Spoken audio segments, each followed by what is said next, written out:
Dr. Jen Andrade, the Active Persons Chiropractor, and today we are going to be looking at proper lying posture or sleeping posture. So I'm going to start by showing you for side lying or laying on your side and then laying on your back. So for laying on your side, you want to be looking at a couple different things, which we'll talk about. So first we'll start with the pillow. So the pillow should keep your neck in a neutral position. So we don't want our neck being propped up or tipping down. We want it in a nice neutral position. Whether it's soft or firm is really up to your preference, but as long as it's cradling that curve in your neck and letting that be nice and relaxed. So shoulders. So I like to bring the shoulder over just slightly so that you're actually laying on the shoulder blade rather than shoulder joint itself. I like to hug something, but for here, I'm just going to demonstrate kind of arms crossed. And then we're going to have our hips stacked, just like so, and our legs are bent and our knees are stacked.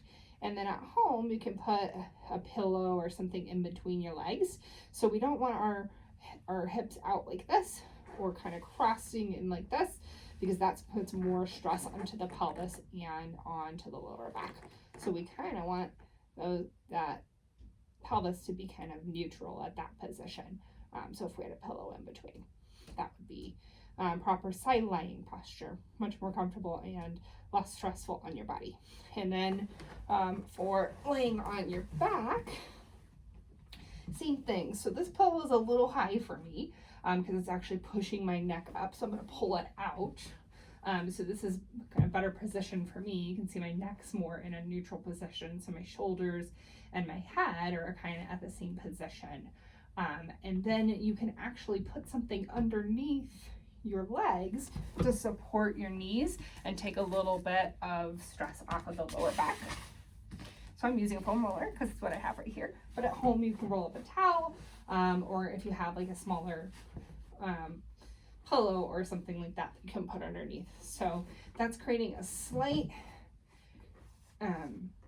bend in the knees, which actually puts that lower back in a better position, so that that curve in the lower back is not getting accentuated and not stressing that lower back. And then shoulders are pulled down rather than up here. That's one thing that I see a lot, is pull those shoulders down. Rest your hands here on your tummy. A nice deep breaths. And you can go to sleep nice and relaxed in a nice posture. And you're going to wake up feeling more refreshed, hopefully less stiff, less aches and pains. Hopefully you found this helpful. Dr. Jen Andrade, the Active Persons Chiropractor.